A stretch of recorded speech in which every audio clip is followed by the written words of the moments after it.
Chaque jour, Charles et Carole vous présentent la leçon de l'école du sabbat.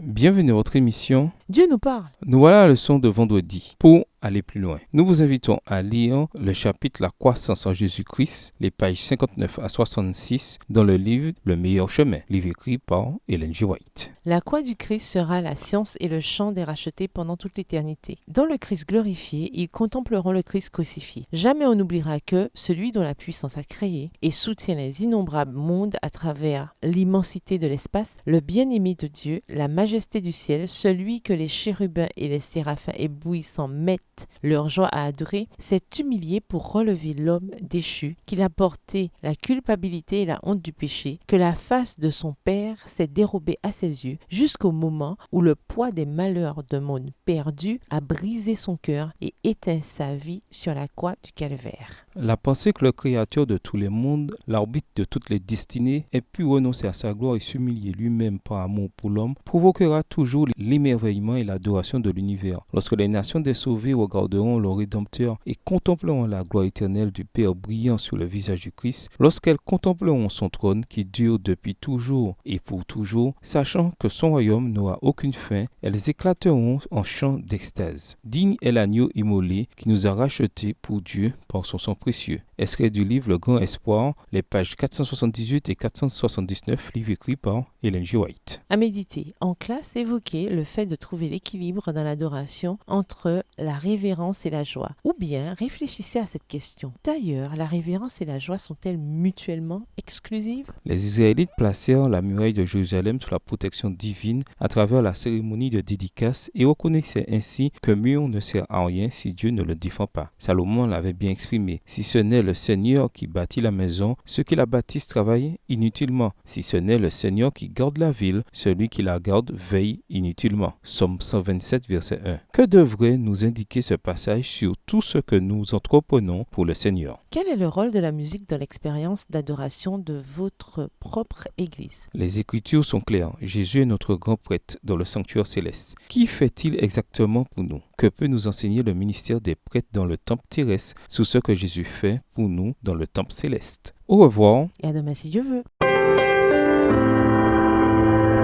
Dieu nous parle. Chaque jour, Charles et Carole vous présentent la leçon de l'école du sabbat.